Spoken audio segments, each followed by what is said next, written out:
Hello, welcome back to another episode of Locked In. My name is Megan Holden. And I'm Sam Rodriguez. And here we cover the latest and hottest debates and topics for NFL and NBA. Today we have a very special episode for you guys. Sam, can you tell us more about it? All right, so you guys may have seen him. We have the former NFL head coach, Mr. Hue Jackson. And join us, well, first off, I want us to talk about our debates today. We're not only going to be talking about Mr. Hue Jackson's career, but also going to be debating with him, getting locked in with him about which NFL franchise is going to have the most overturn this upcoming offseason. And also, which NBA team is to go in selling mode. So I want to thank you for Mr. Hue Jackson for joining our show.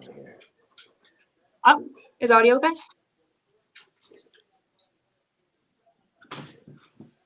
I want to thank you for joining. You got it? You can't hear us? All right, just take 1 second. I can't hear anything.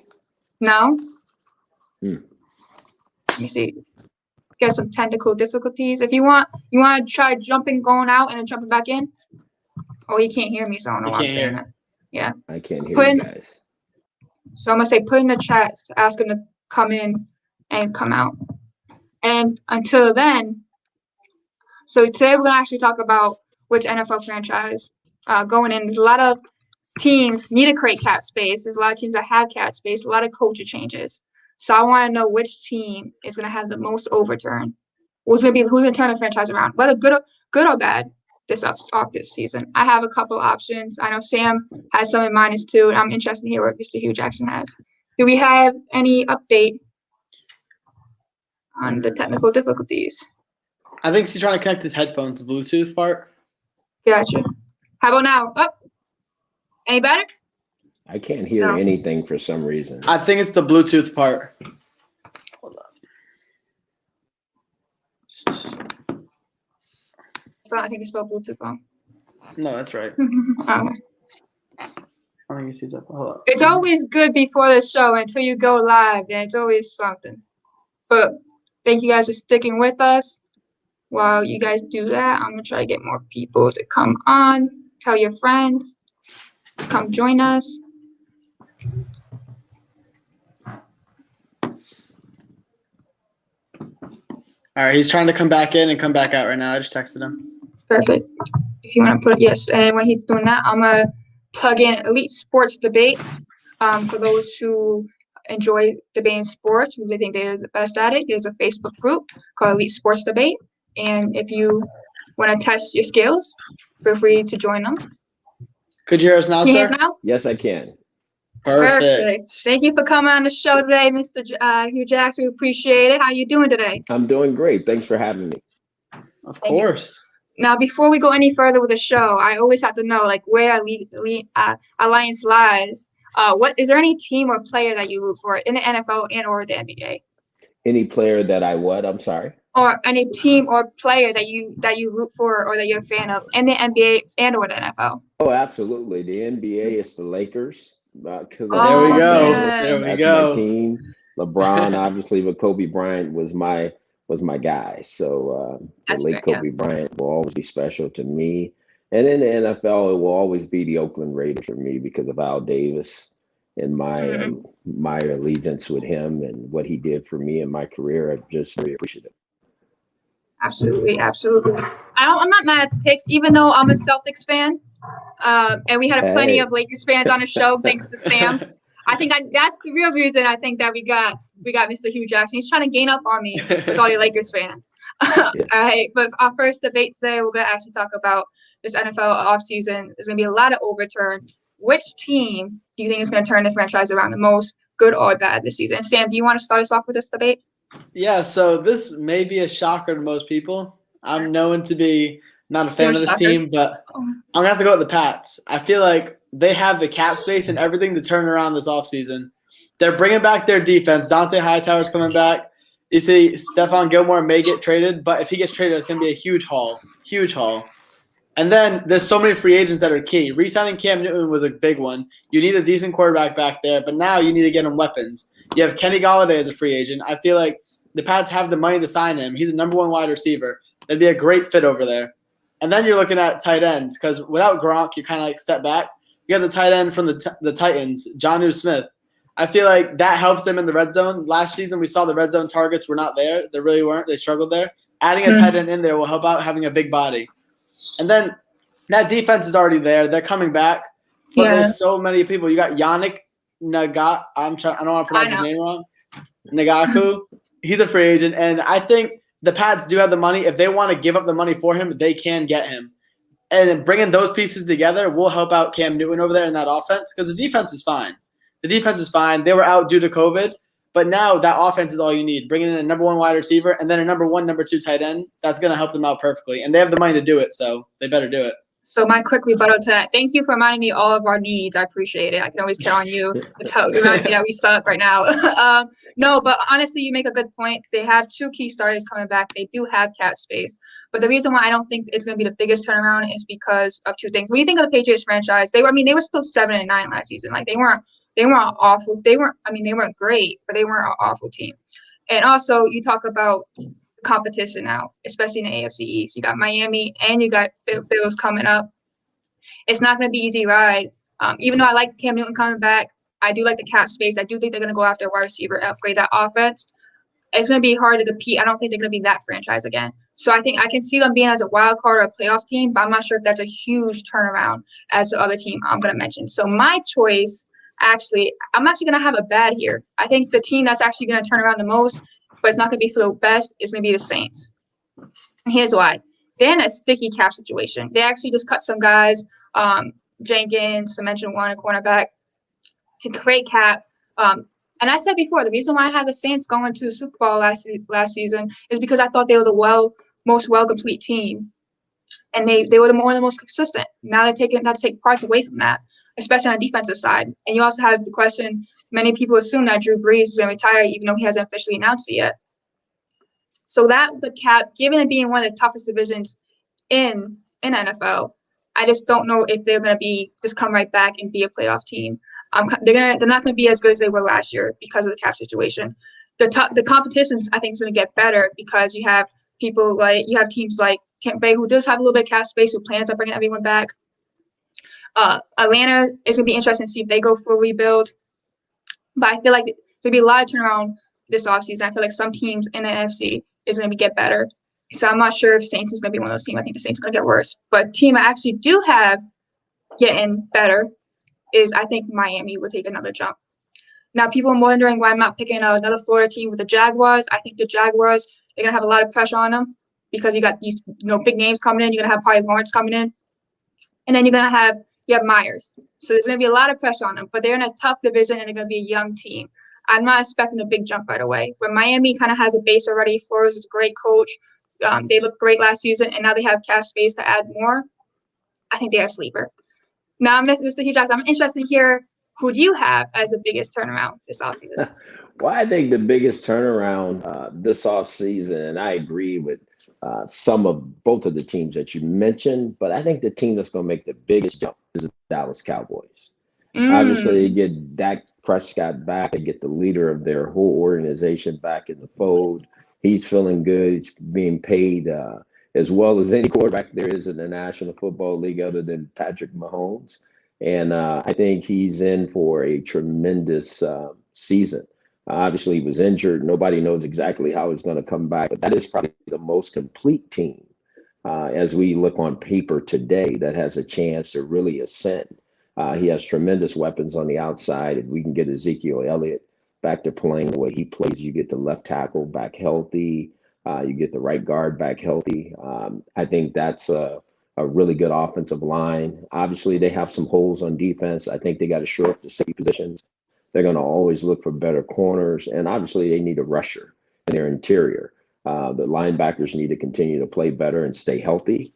And if they can do that, I think they're going to be a team to be reckoned with. Obviously, special teams will still be something they got to continue to improve on as well. They're going to let C.V. Lamb return punt, so they're going to get a legitimate punt returner for the team. I think all those things are in question, but when I look on paper, a team that has a chance to make the biggest jump in a division that maybe is not as strong as some of the other divisions in pro football, I think it's the Dallas Cowboys.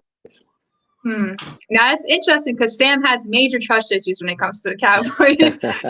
Now, I do. For me, it's always about defense for them. I think there's been years they need to rebuild that secondary. That's the biggest thing. I think they should. I mean, I might be a little biased because I'm a Patriots fan. They should trade that 10th pick for Stephon Gilmore. Get one of the former defensive player of the year.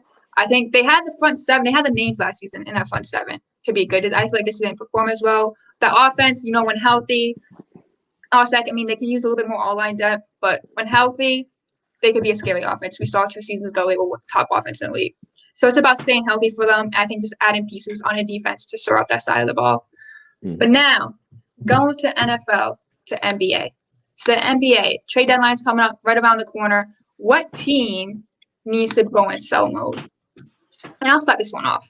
Toronto Raptors is my choice, okay? I think Toronto Raptors, I know that Kyle Lowry, they just came out and says he's going to stick it out with the team and, he's going to retire with the Toronto Raptors. That's a great story.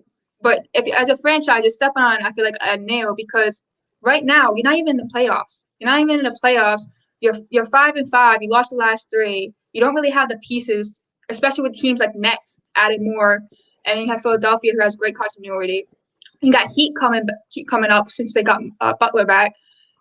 And then Celtics, obviously, they have the talent. They just have to figure it out. I'm not really sure if you're going to be in contention, especially with Lowry not getting much younger and you not having much cap space in future years. Like, I like VanVleet. I like Powell. He lost big man, and now you still have a big man question. What's going to happen? You don't really have a cap space to bring in a big man. I think they should go into full sell mode. I know that you just won a ring 2 years ago, so there's probably not much pressure on you on franchise, but you also don't want to stick in mediocrity for so long because then you're not going to get the draft picks, but also you're not going to have the talent to go any further. So I think they need to make a move now while Kyle Lowry's still young. There's a lot of teams that still want to take the next level, like Miami Heat, that I feel like you can get a good package for. Now, Sam, how do you feel about who's your seller? So I like that, but the team I have I think they've been trying to go into sell mode for the past 17 years, and they haven't been able to do it. The Timberwolves, the past 17 seasons, have made 1 playoff appearance. And 17 seasons won. They had Karl-Anthony Towns, who was supposed to be a phenomenal player coming out. They added D'Lo, who was supposed to be a great pairing, them two together. And what have we seen? Really nothing. Yeah. I feel like they think they have the key pieces, but they're not the key pieces for that team. Cat, along with D'Lo, they need to go. They need to get rid of them and just go full rebuild mode. Cat, we've seen, does not have that drive. We saw Jimmy Butler spoke about it. He doesn't have that Mamba mentality to want to win. He's more so just laid back. All right, we lose, whatever. We win, we win. That's what we kind of see. And D'Lo, them two pairing, they're scoring, yeah, but it's not producing wins. That team right there, they're a bunch of young players. They need a couple vets. They have no one over the age, I want to say, of 26 on that team, which is horrible. Especially with a young team, you need a vet, at least 2. So I think they got to get rid of Cat, get rid of D'Lo, get some draft picks, and just kind of rebuild from up. Because what they've been doing is not working at all. And those 2 players themselves have huge contracts. So it's not like they can sign bigger players as free agency because they don't have the money to do it. So my quick rebuttal to that is they're young. And you're right that, Cat doesn't impact winning as much, right? Yeah, he is a great big, but he also had questions on the defensive side. He doesn't really impact winning. And D'Lo, they've been wanting to play together for a while, but it's not really going anywhere. They could get a lot for both of them. But at the same time, they're very young, so you can still grow with them. So this all depends, I feel like, where – and then you have the Lakers. The Lakers are getting older. I don't know if you know this, Sam. The Lakers are getting older. But LeBron's still playing great, so who knows when that's going to end, unfortunately. It's never going to end. The Clippers, we're going to see if how far they can take it. The Suns are an upcoming team, but I think a lot depends on how much Chris Paul has left. So I'm not sure if they should – I get why they hold on hope because the guys are so young. Mr. Hue Jackson, how do you feel about this? Well, I think the team, I think you guys mentioned 2 good teams. It's hard to break up that Toronto team, though. You just said it. They won a championship a couple years ago when they're healthy. They're going through a lot. This pandemic is really, they've had to transition their team to another city, work through that process, guys being out games because of protocols and those particular things. So I think they're still really good. I don't want to just throw them away that fast. But when I think of the team for me, when I look around the National Basketball Association, the team that I think needs to really do something quickly is the Washington Wizards. As you said, they haven't done anything, and they're really a guard stacked team with Westbrook and Bradley Beal, and I think they need to blow that up and really start over and find a way to get more assets so that they can get a premium player, a big man who's a premium player to go with one of these guards and become the team that they should be. Because Bradley Beal is one of the best scorers in the NBA. There's a need for him at other places, a la the Lakers. I think we'll take him. But there's a lot of places he could go and play and contribute because I think he's an exceptional talent. Russell Westbrook is one of the best point guards in basketball. When he's on, he's on. I mean, there's nobody better than him. But at the same time, I just think there are two guards or smaller players in the NBA, and I still think it's a big man's game. You got to have a big man that can make something happen when you're not able to hit from the perimeter. And so I think it's the Washington Wizards. I like that pick too. I think that they're too guard heavy. It's hard to win. I don't get why they didn't see that when they had John Wall and Beal, and they weren't able to really go further. And they do. I mean, Beal is very committed to the team, and the team's very committed to Beal. But I mean, I'm not sure if they're able to really go further. Especially, I think Beal's a great scorer, but I also think he's a one-way player. I feel like he's a great 2 or 3rd guy. I'm not sure if he can be that number 1 guy. But I have a quick question before we get an interview. Do you think though, Toronto, even with that healthy, right? Even with that healthy and everything coming back next season, do you think they can compete without? They don't have Kawhi anymore. It's just Kyle Lowry there, and Powell and Siakam. VanVleet and Siakam. Well, I'm still waiting for him to take another jump. But do you think they can compete with the teams like the Nets or the team like the 76ers? Well, I think it's hard for anybody to compete with the Nets unless you're the Lakers. I mean, they have 3 of the best scorers in all of pro basketball on the same team. And obviously, they've been still doing it without Kevin Durant. And I still think when he gets back, there's still going to be a little adjustment period that they'll have.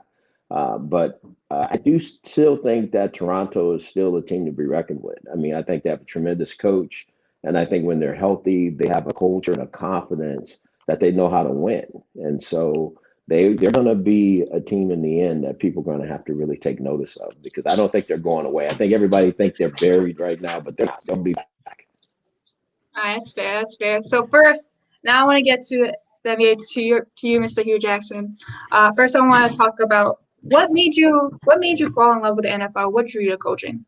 Well, what made me fall in love with just coaching, period. I mean, as a young guy in South Central Los Angeles growing up, football became my escape from everything. Got involved as a player, wasn't good enough to be an NFL player.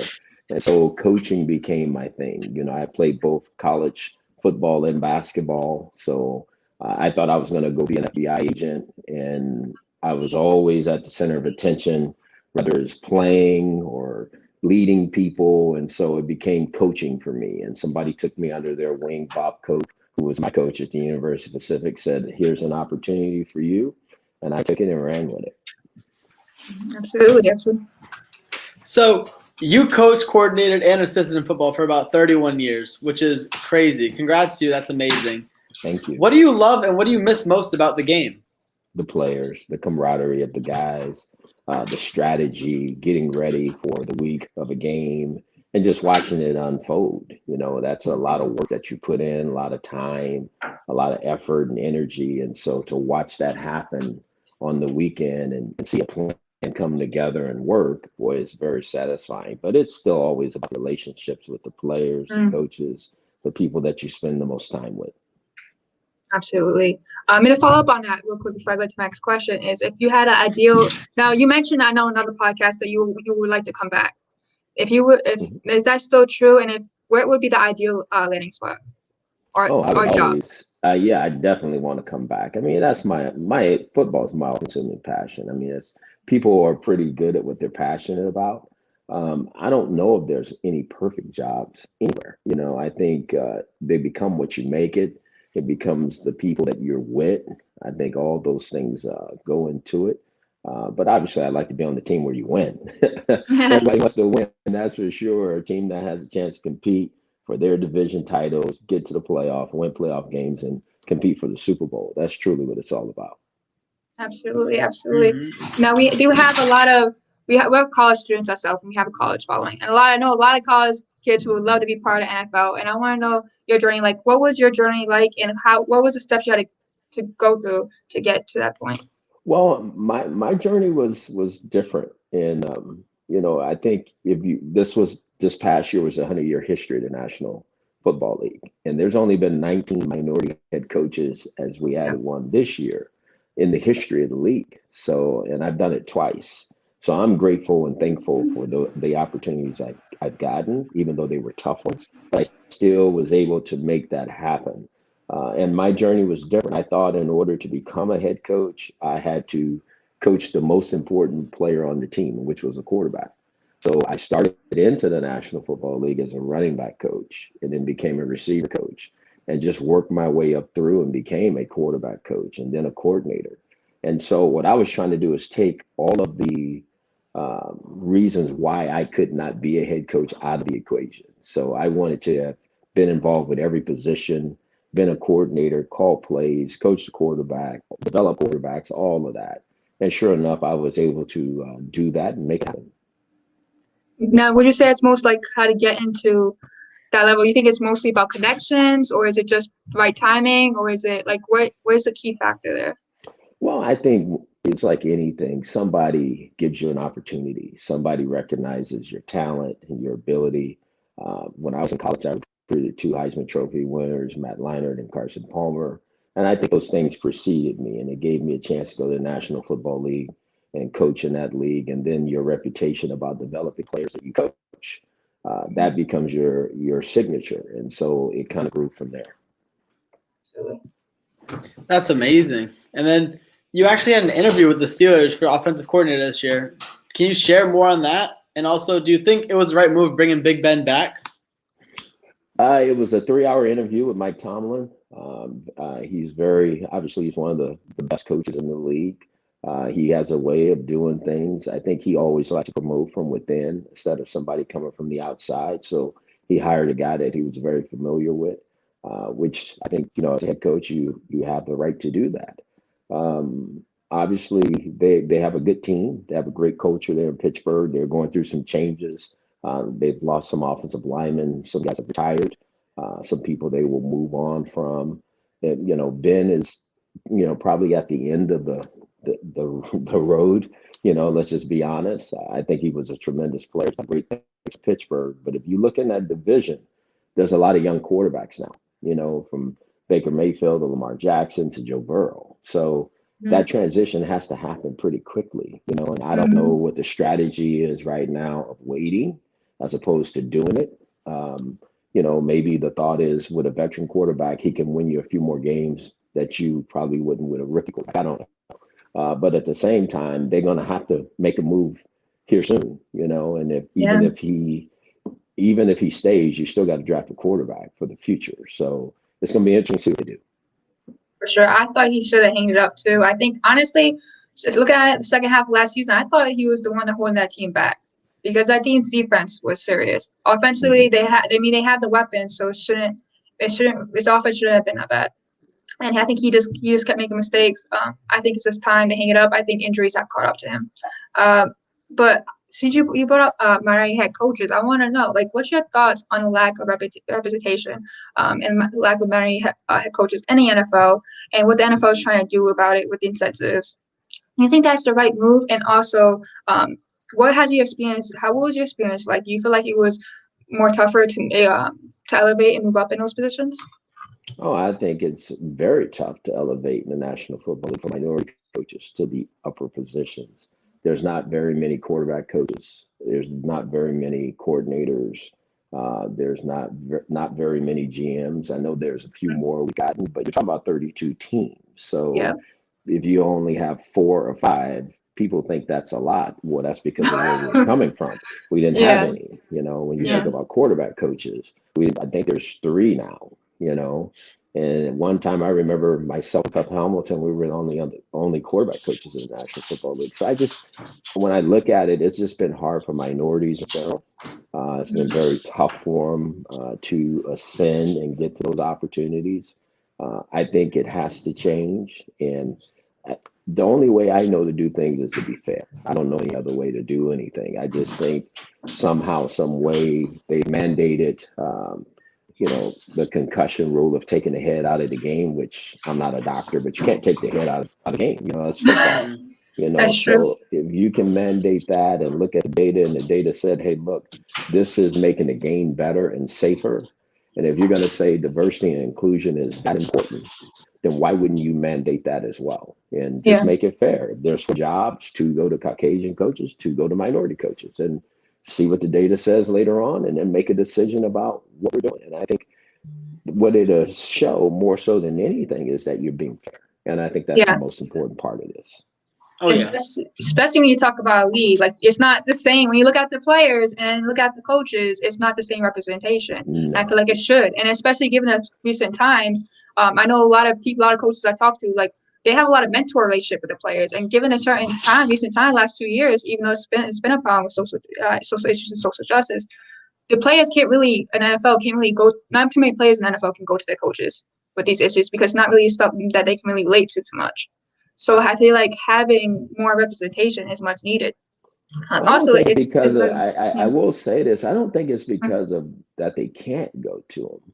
I think if I go to them, what happens? Do I lose my value as a player? Gotcha. The squeaky wheels sometimes don't get heard, right? So when you look at the lead, as you said, there's 70% minority players and there's 30% Caucasian players. It's the total opposite in coaching. It's 70% Caucasian coaches and 30% Caucasian Black coaches. And where those minority coaches are normally housed at. And so to me, we can look at this a couple of different ways. It could be seen as reverse issues, on the other side of this. I just think at some point in time, somebody needs to really dive deep into this with a deeper thought process and go back to the start of the league and understand that minorities were never a part of the league when it first started as players or coaches.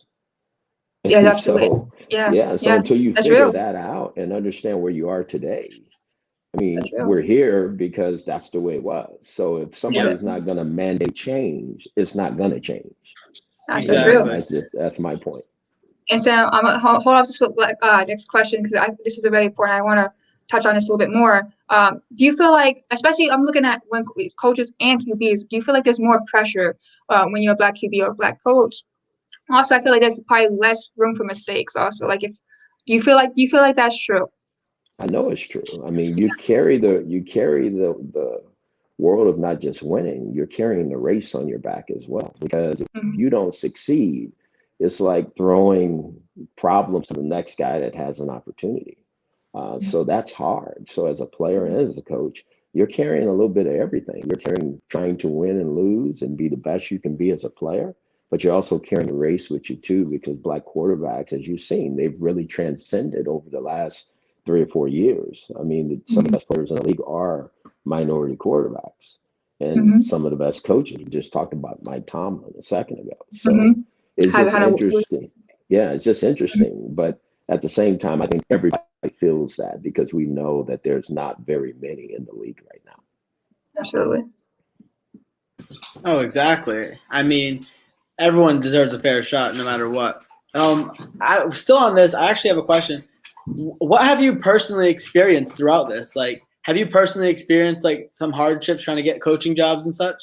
No, absolutely. I'm still sitting on the sideline. There's other Caucasian coaches that have been fired and they become special consultant to teams and all of that. I mean, that's got to tell you something. I mean, last time I checked, no one's going to tell me that I'm not better than 32 of these coordinators that are coaching football in the National Football League. There's just no way. I mean, when I left Cincinnati, I was a 2015 Pro Football Writers Coach of the Year. So that's hard to get. And I was a minority, and I'm sitting on the sideline now. So that's got to tell you something. I said, I feel like it's less opportunities and less chances. Like if you make a mistake, that's it. Like they don't. And you see like the education coaches who constantly gets more chances. I think it's definitely a problem that needs to be addressed. Adam Gase, for example, that man should not be a head coach anywhere. I think he should go back to being a coordinator for sure. Now also, you said on another pod that your biggest regret was leaving Cincinnati as a coordinator for Cleveland coaching job. We see a lot of coaches like careers like go like get tarnished because it's wrong place, wrong time. At that time, did you feel like it was right? And then what would you know then that you know now about the situation? Oh, absolutely. When I took the job in Cleveland, I thought it was right because of things that were said, you know, and the way we were going to build the team and the way the team was going to look. When I took the job, that was the best team I had. They had one of the best offensive lines in the division. Yes, but then you get there and everything's different. I mean, my challenge would be to you guys go back and see who was on that team. Oh yeah, and I've seen it. go back and see who was making the decisions for that team. And then that to give you a better understanding. A lot of people think it was the coach. Maybe it wasn't. I can tell you it wasn't the coach. So I just think you can look at that. And the thing about coaches is, in order for them to be successful, you have to give them what they're used to having to have success. So if I had success in Cincinnati with Andy Dalton, AJ Green, Marvin Jones, Mo Sanu, Jeremy Hill, Giovanni Bernard, well, you got to give me something that looks like that. And the offensive line we had, well, they had the offensive line. They were struggling at quarterback. And the quarterback we took was Cody Kessler.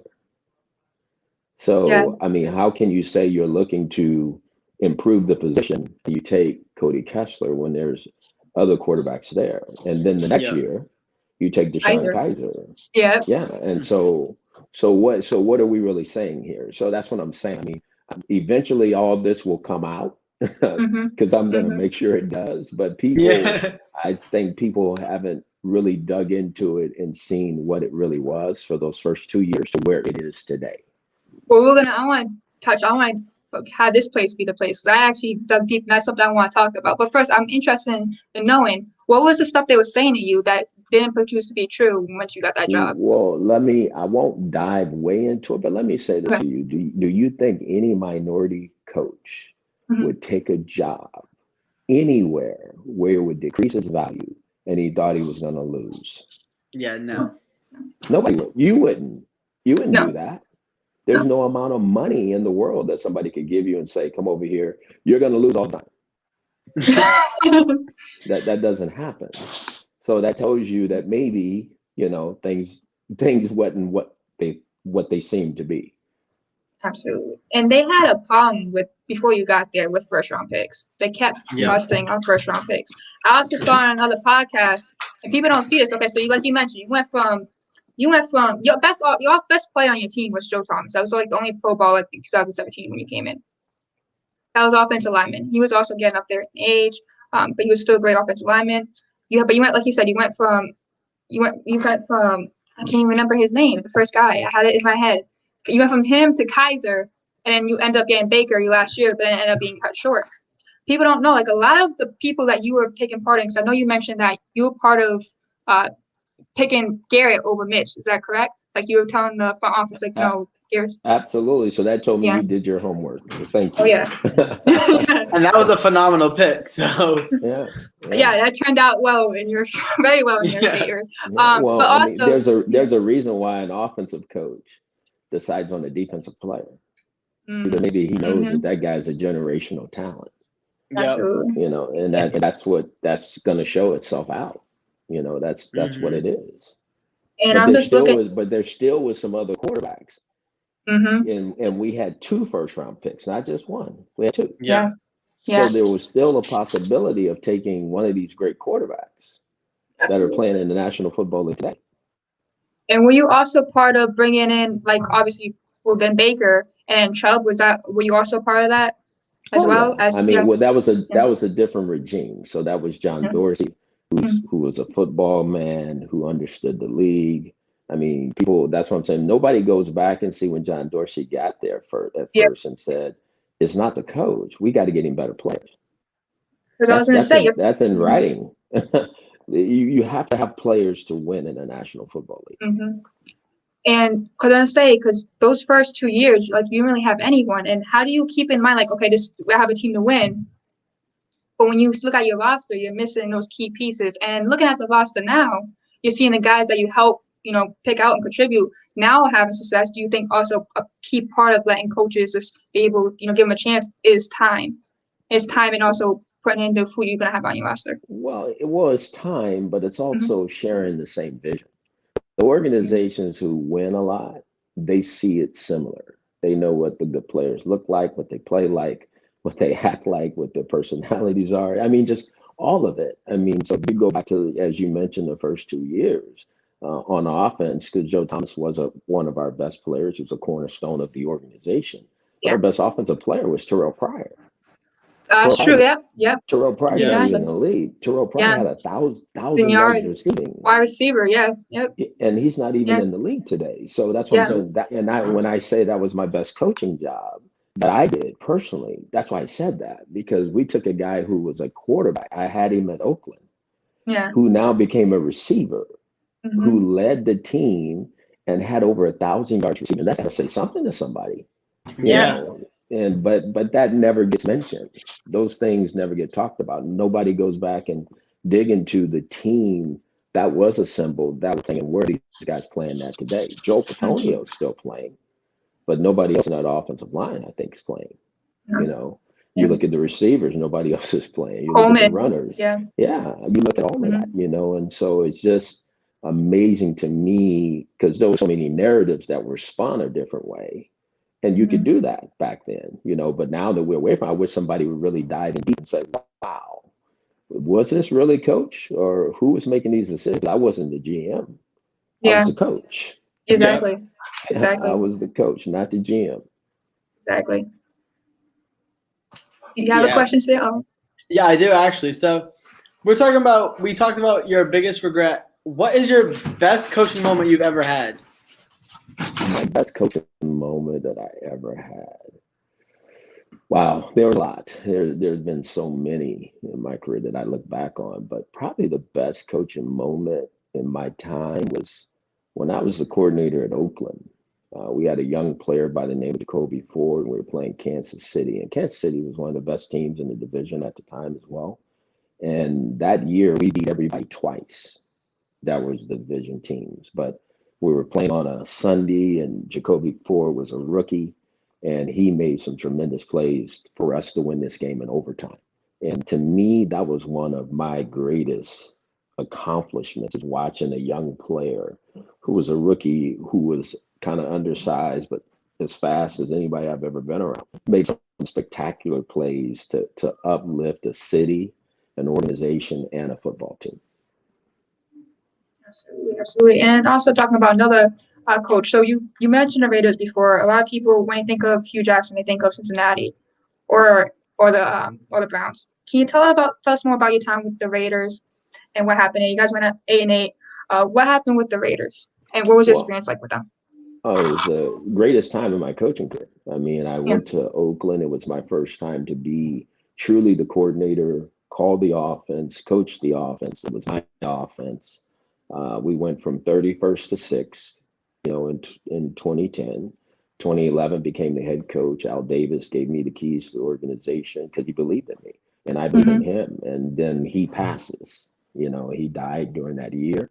And I think that was tough. I think that was tough for the family, because they didn't know, who's going to take this over. And his son, Mark, who's now doing a great job, they're the Las Vegas Raiders now, got involved. At the time, he didn't know what he was really doing. So he had to listen to outside people, and outside people say, blow it up and start over. I really think the Raiders would be further ahead had I stayed there and finished the job, because I think we were very talented. I think we were trending upwards. And so that time there, even though it was 2 years, it was 2 of the most productive years in my coaching career, and 2 of the better years that I had.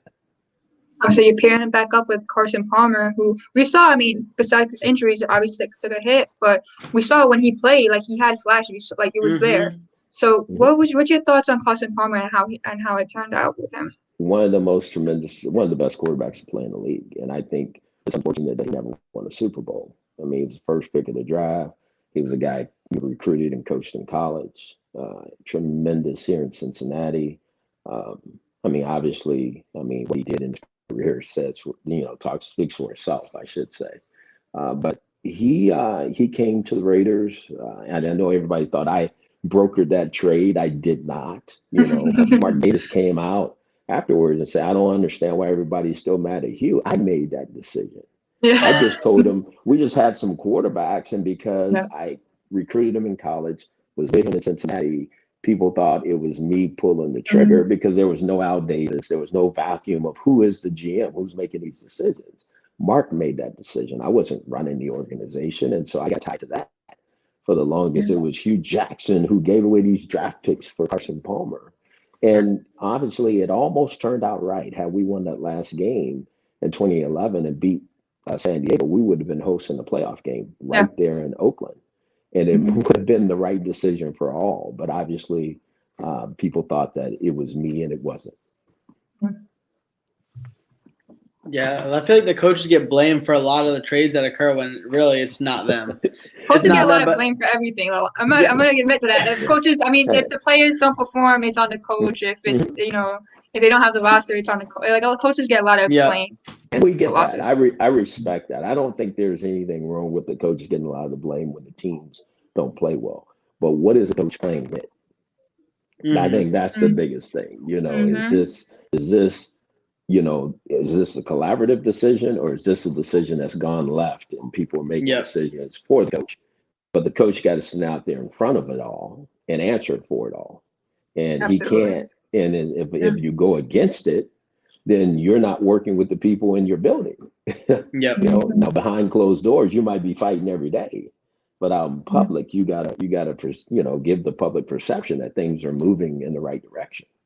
Exactly. Having that same vision, like you said before, with like how it was with the Browns, like that's the key thing right there. Having the same vision with everyone in that franchise. And then I want to know, like, coaching in college. I know it must have been difficult, but how was the transition from going to college to NFL? Like the speed of the game and trying to retransition yourself to it. Probably for me, it didn't bother me as much because I did internships with the Washington Redskins, with the Rams. And so I immediately started to prepare my players in college the way they did in the National Football League. And so it got me ready for when I got my chance. Marty Schottenheimer brought me to the Washington Redskins at the time, with the Washington football team now. I was ready for it, and coach one of the best players on your team is Stephen Davis, who had his best year. And then real quick to follow up on that, getting that first coaching job in the NFL, how did that feel? It was amazing, because it's the best of the best. And so at that time, when I first came to the National Football League, I was one of 32, and you want to be the best at what you do. I was one of 32 running back coaches in the league. That's an exclusive group, that you become a part of. And so you want to be good at what you do. And I was excited. I know what it felt like walking out to my first game. We played in San Diego and California. I'm from California. It's like, wow. I didn't understand the rules. We had, you can only dress 46. And so we brought some other players. And one of the players, I'm like, hey, you need to put your gear on. He goes, I don't have a uniform in my locker. I go, what are you talking about? He said, I don't have a uniform. So I go to Mark Schottenheimer's office, the head coach's office, and I say, hey, my man doesn't have a uniform to dress. He goes, he's not dressing. I go, what do you mean? He goes, we can only dress 46. I go, oh my gosh. And that was my first experience on a real game in the National Football League.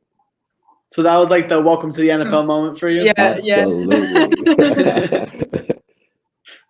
We talked about Sam's trust issues with the Cowboys early in the podcast. And now a lot of fans have trust issues with the Browns. We've seen them kind of turn around last year. I want to know what's your thoughts on the Browns turnaround, and do you think it's sustainable? I truly believe it's sustainable. I think what I see is an organization that's working together now.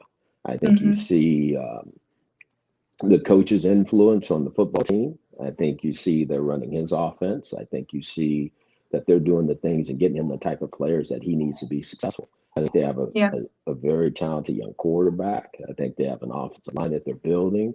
They have some tremendous coaches there. They have one of the best pass rushers on defense, one of the best young corners on defense, and Denzel Ward. I mean, they have some real pieces, key pieces, and Nick Chubb might be the best runner in football. So I was they, they him have and Henry. they have some real pieces to build around, and I think they have a good coaching staff. So, you go through all these ups and downs to figure things out. Yeah. But was it really ups and downs? Was that Yeah. premeditated? Was that premeditated? Was just the thought? What was that? And I think, again, I just wish more people would dig into that. I'll say this again. I'll leave you with this again. No coach would take a job that he thinks is going to lose. Yeah. Nobody does that. No, no one would.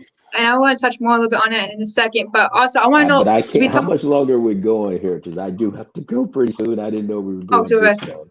Oh, it's good. We're probably just a couple more questions I have. Just a couple Okay. more. Probably like 10 more minutes. Is that good? Okay. Yeah. Okay. So, honestly, also me and Sam talked about earlier in another podcast was Baker Mayfield. This was his year to turn around. What do you think was his key for him to turn around and have success?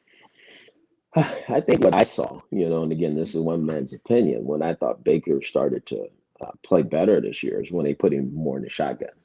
And again, that's just my opinion. I mean, the guy won the Heisman Trophy, being one of the better passers in all of college football.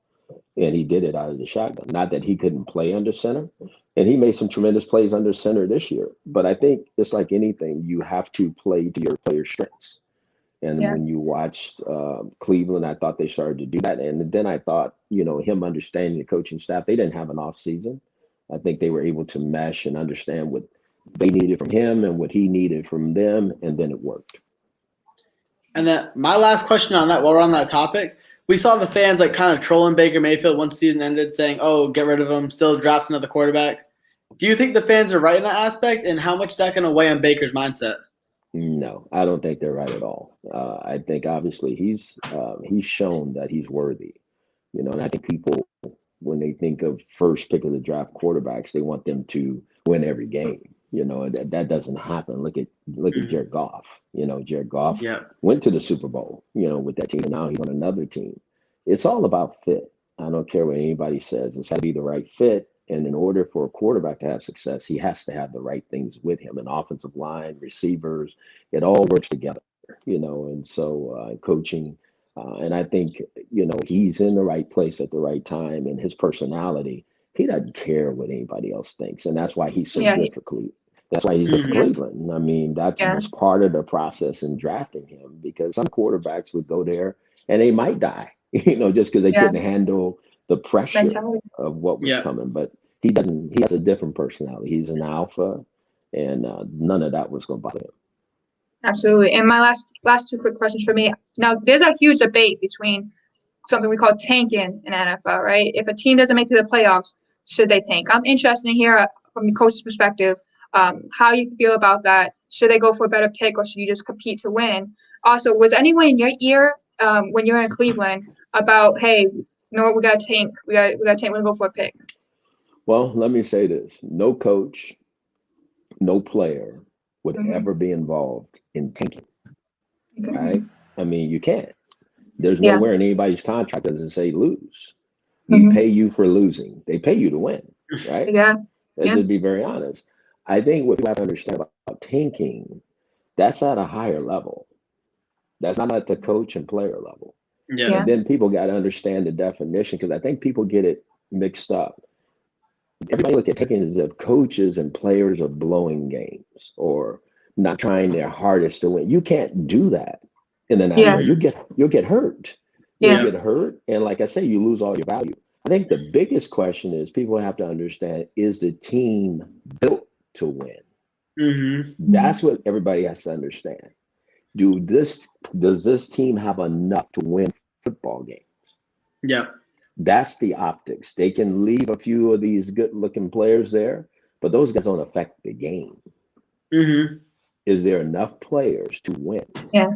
Is the team built to where you can win? So I look at tanking differently, because I think when you have a team that's built to lose, now whose fault is that? That's sure ain't the coaches and the players. Well, I look at that because I bring that up because I'm thinking about the Jets last season, right?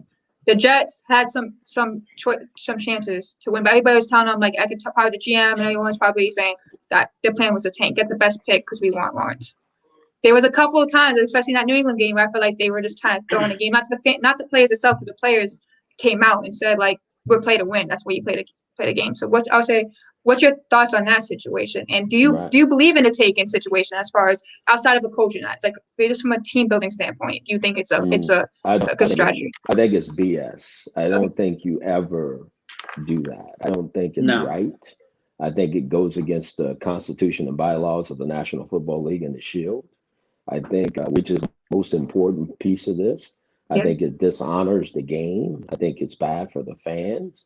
I don't think any player, there's not a player in the National Football League would say, I stand up and do that. Nobody would. Mm-hmm. There's not a coach that would say, I'd stand up and do that. I mean, you can't. I mean, like I said, first of all, it's against the Constitution and bylaws. So I can't do it for that reason. So that's why I'm saying it's at a higher level. And I think people have to understand that. It's not players and coaches. It goes deeper than that. Yeah, coaches are just a scapegoat, most likely, for most GMs.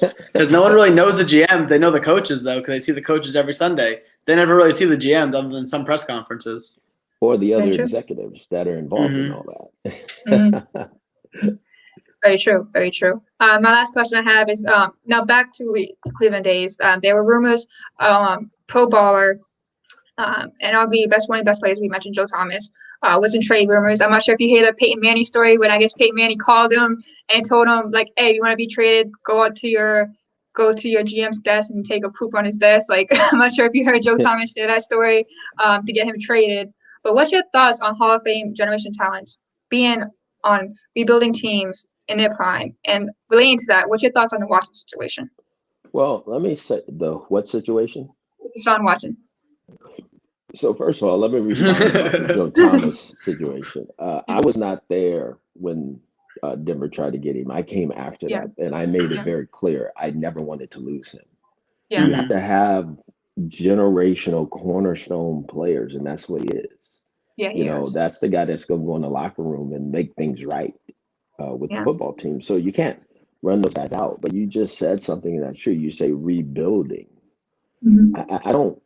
In the National Football League, you never have to rebuild. Yeah, you can draft players, you can free agency trades. You don't have to build. I mean, you can have a good football team, pretty quickly if that's what you want. You know, knowing what great players look like, how to draft players, how to pay players, how to build a culture. All those things go hand in hand, right? So we've seen teams turn around very quickly. You know, become really good with a few pieces. I mean, just look at Tampa Bay. Yeah, exactly. So that can happen. So I think that's a bunch of crap, you know, in my opinion. Having been in the league and been a part of it, I think you can win as fast as you want to. That's your decision. Okay. That's an organizational decision. As far as Deshaun Watson is concerned, I truly believe that Houston at this point, I think they need to move on. Yeah. You have a new coach, you have a new staff. Yeah, JJ Watt's now gone. You know, one of the other cornerstone players who's on defense. You cut him. He's now in Arizona. You have a quarterback who doesn't want to be there. He's made it very clear. He's met with the head coach and still said, I don't want to be here. You need to get that out of your locker room if you plan on moving the organization forward. Oh, yeah. You can't have a quarterback there. We're talking about the quarterback. Who everything from a media perspective just says, I don't want to be there. Yeah. And so his teammates are hearing that. His teammates are feeling that. So if that's the case, you got to move on. You got to do it and what's right by the organization. So you let him go and you get as much as you can for him and you go from there. Absolutely. And they're going to get a bunch for him too. So it's not like they're getting nothing in return. Absolutely. Yeah. And last question from a fan. They wanted to know who was the toughest opponent or team that you had to coach or plan against? Well, the toughest opponent ever I played against was always Baltimore.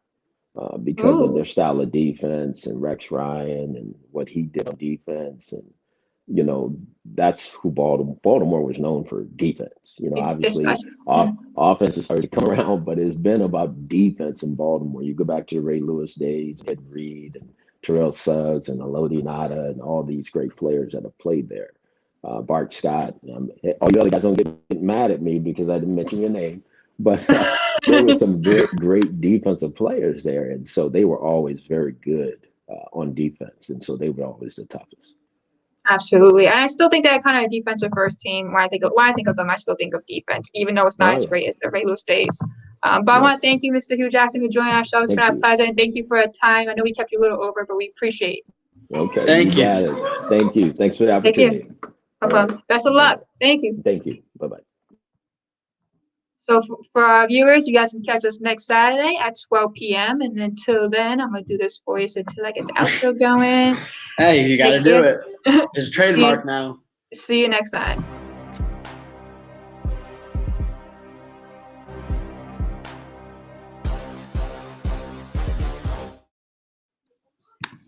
I love that.